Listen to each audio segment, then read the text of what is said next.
how do they describe or discuss asbestos? Johnson & Johnson now. Remember, they said, well, it doesn't say asbestos. The document doesn't say asbestos. And Ms. Sullivan made a very big deal about these boards, which I want to point out. I asked Dr. Hopkins, I said, you've been through all of these, and I made these boards. I personally typed them up and made them.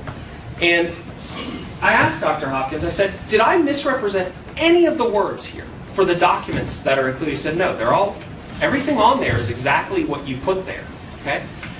And this is important because what Johnson & Johnson did was they said, well, that doesn't say asbestos right there. That's right, the document doesn't say asbestos. I agree. What they had was they had, for instance, this one, 1958, they had 30 different results on their Italian talc of tremolite, findings of tremolite. Now, if tremolite was no big deal and it was always there and everyone knew it, why are they looking for it over and over and over and over and over again?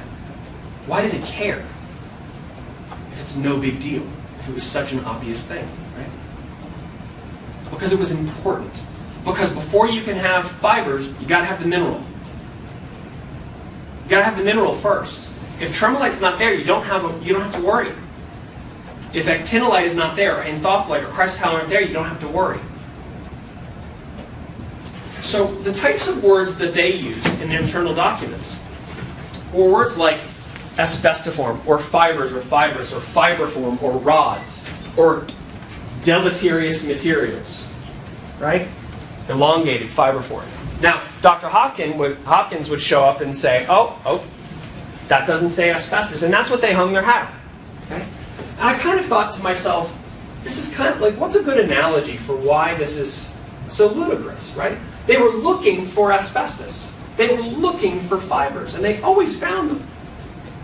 It's sort of like if you, I don't know, if you owned an ice cream shop, and someone said, well, what do you have?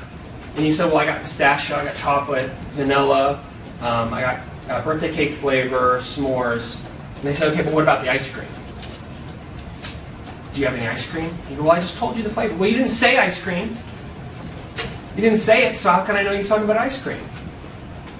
They are specifically looking for asbestos in these samples. And they continue to find these things. This is how they describe them. And then they want to say, we're looking for asbestos, but we didn't say it, so it's not actually there. That's not a positive finding.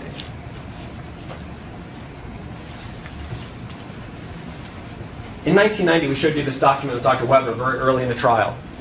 Fibrous minerals, tremolite and actinolite, are ubiquitous. That means everywhere.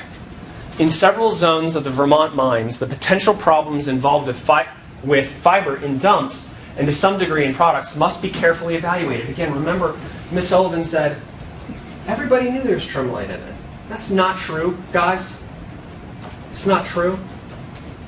Right? At a point, they were unable to plug the dam anymore and it came out. Because think about it, if tremolite's not a big deal, if it's just something that's there and everybody knows it, why do they care about it? Why do you have to carefully evaluate the fibrous tremolite that's there? Because it's asbestos. They say it's impossible to get rid of accidental traces. This is 1990. I'm just going to say that once you know it's there, it's no longer an accident. If it continues to make its way into products, it's no longer an accident.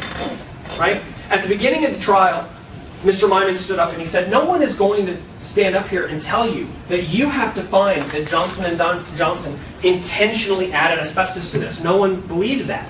No one believes that when they started selling this that they had any idea about it. But in the 50s and 60s, they learned about it. And that's the decision point.